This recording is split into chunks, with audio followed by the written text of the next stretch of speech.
Hi everybody. Technically, it's still before 12 o'clock, so good morning. My name is Darren Ali. I'm Aaron Novinsky. I'm Noah Psutka. I'm Joshua Daniel, and we are part of NanoPanels. As you can tell by this chart, electricity is rising by the year. This is a big issue for companies. By our solar panel, we decided to decrease the cost of electricity being spent. We can later implement this technology into commercial companies like Bird who are being impacted on how the scooters get charged. Now Darren will explain how solar cells work. Solar panels produce energy by exciting electrons, which go from a higher state of energy to a lower state of energy. And then the flow of electrons what it does is it creates a direct current, which can flow through an inverter and create an alternating current, which can be used for whatever product you want to use it for. The type of solar cell we would want to be using are the dye-sensitized solar cells. That's mainly because it has a high efficiency in dim lit areas, and we don't know where a product can be placed when it's being used. Dye-sensitized solar cells are easier to replace and as well as cheap to produce, but a huge issue is that it degrades due to UV light.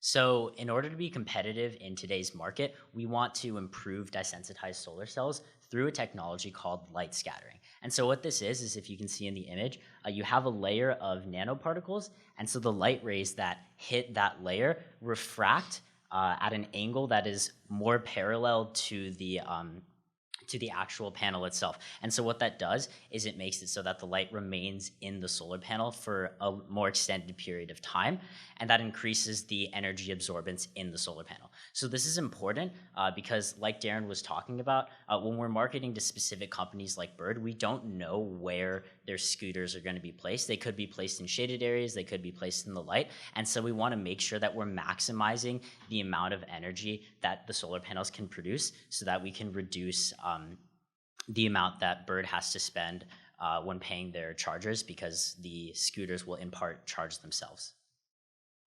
So the product we're actually using is TiO2 and silver. So these are the nanoparticles that are being implemented into the dye-sensitized solar cells. So the reason we actually found these and chose these products is because TiO2 can actually absorb UV radiation, which is something that affects dye-sensitized solar cells. If you look at the chart in the top right, you can see the absorption wavelengths of our product. So the silver and titanium dioxide absorb, well, this is just for the base product. So nanoparticles actually will shift the scale even farther left so that it will not interfere with our solar panel. So our solar panel will absorb probably around the 440 to 510 nanometer size of light.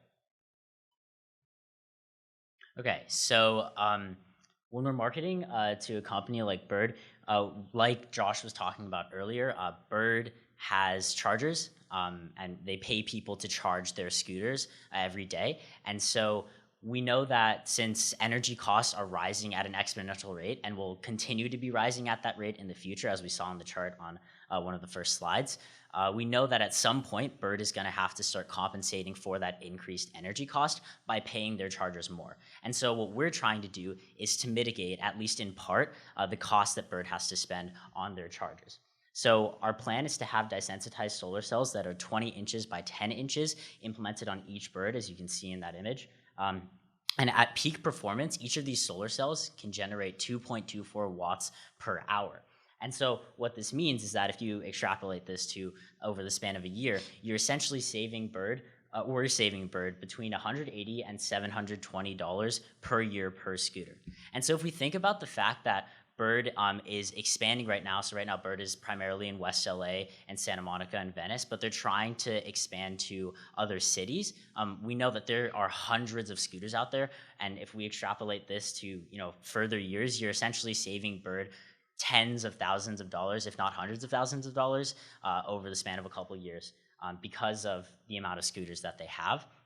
And so we're asking for an initial $100,000 investment in order to get a laboratory, to hire labor workers, and to produce the prototypes for these solar cells, to pitch to Bird, and eventually to implement them into Bird scooters. Thank you. Thank you. Thank you.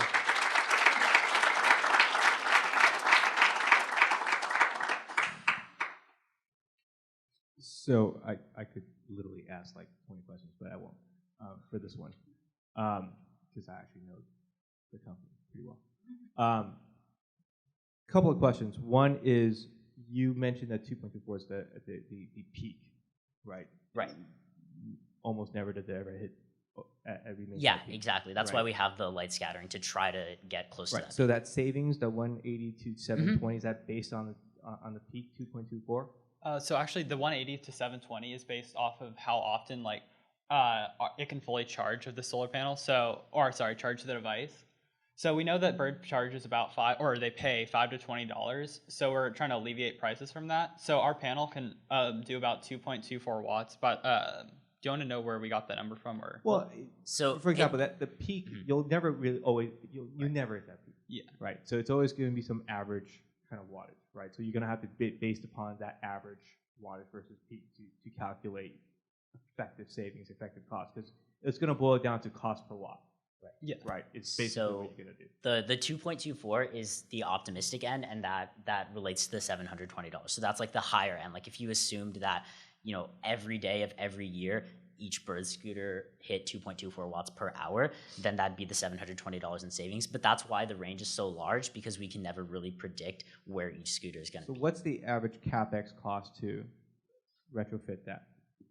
Say again? What's the capital expenditure for Bird to actually retrofit a scooter for that? Oh, to implement them into the device. Yeah. Well, it's going to cost. I mean, you have to have a laborer who actually installs the solar panels and also has to hook it up to the battery. So we'd have to look into the exact price and talk to Bird to see how much their prices for implementing and creating the scooters. But we know that at least this is taking in all the minimums too. So when we created our chart, we always took the minimum values to show what at least you could make. So on the chart, you can see within a year and a half, it already saves you money. So no matter what the price is for implementing the product, we know there's going to be some result where they will make money, hundreds of dollars for every scooter. That is not necessarily true. For Bird, for example, that scooter, do you know who makes that scooter?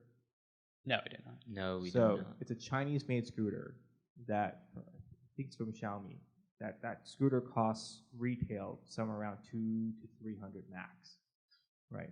So if your implementation is going to cost significantly more, and their business model effectively is that thing's going to wear, and so is yours, right? So if your total cost of wear and tear by the time that thing depreciates, right, it better work out from a business model standpoint.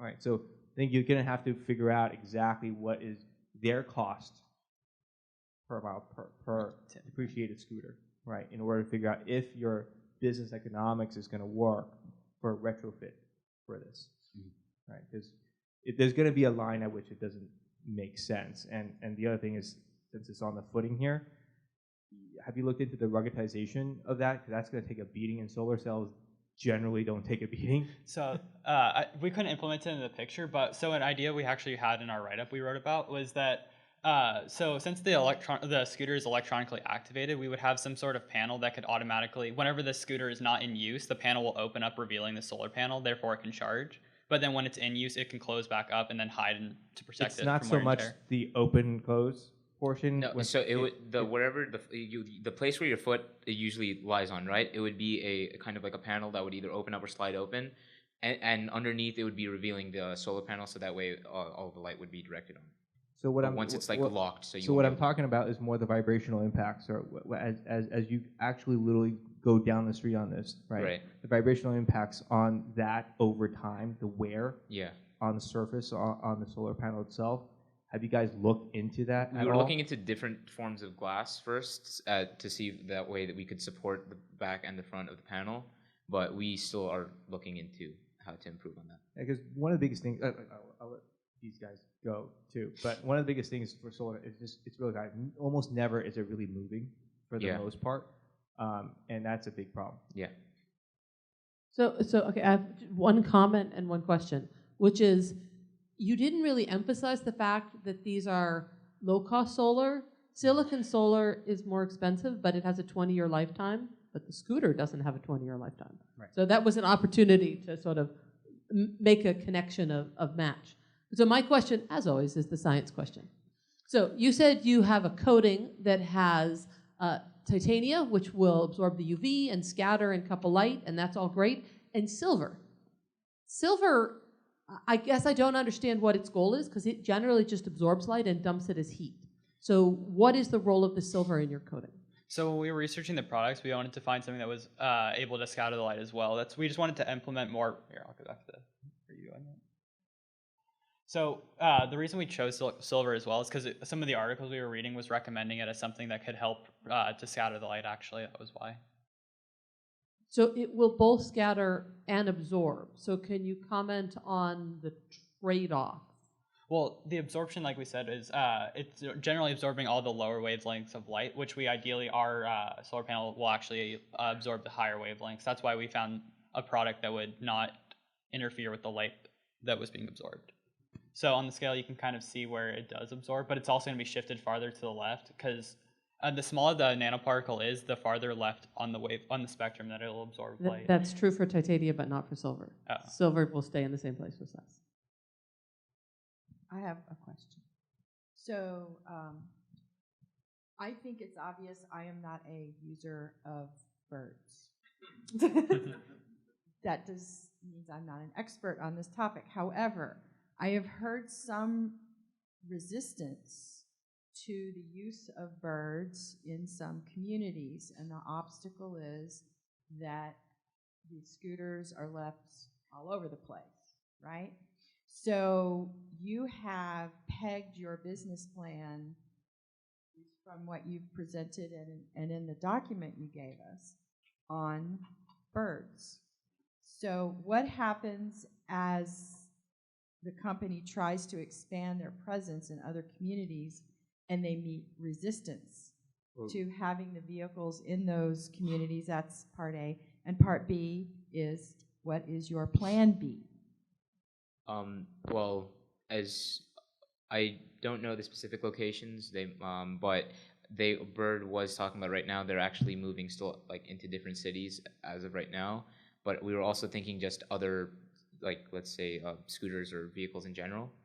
That way it's not just targeted to one type of scooter, so that other people would be able to buy it as well. So in terms of Bird right now, we're not really seeing like a decline in the use of birds in like the Santa Monica area. And so I understand like there definitely is resistance, and I've seen people who are like opposed to Bird. But in general, there's not much, like there's pretty Not widespread much use of it resistance. in like West Los Angeles. Like you can't go like 2 blocks without seeing a bird park somewhere. So we don't really see that problem occurring like in the future when expanding to different cities, just because it isn't really happening now. And even if it does happen, that's not necessarily going to affect us significantly, because the expansion of birds will benefit us. But even with the current amount of birds that are like in use in Santa Monica and Venice, we can still make profit on those. Have you heard of a company by the name of Blockbuster? Oh Yes. yes, they got Yes. obliterated. I want you to think about that in relation to your business model. And some of the things that you've just said Right. are some of the thinking I think Blockbuster had, So take that into consideration as you grow your company. We have time for one more question. I think along with that, getting in and getting out fast on something like this, because Blockbuster, the investors in that, the ones that got out pretty fast before it went all digital. But, so I missed the part where on the competition end, is this a proprietary invention? I mean, what your competition is going to come fast and furious. You'd think that the bird people and all of the scooters would be thinking about how do we do this in a solar, environmentally clean way with no impact. So how do you protect it? And would you, if it's a technology, would you then license that technology out to someone like Bird so they could include it in their construction in China where they're making it, or would you sell them the unit and they'd have to install it? So the plan, our current business plan is to, for us to produce the actual unit, so the solar panel itself, and then sell it to Bird, like you were saying, for them to implement it into their scooters. All right. Well, thank you guys. Thank you. Thank you.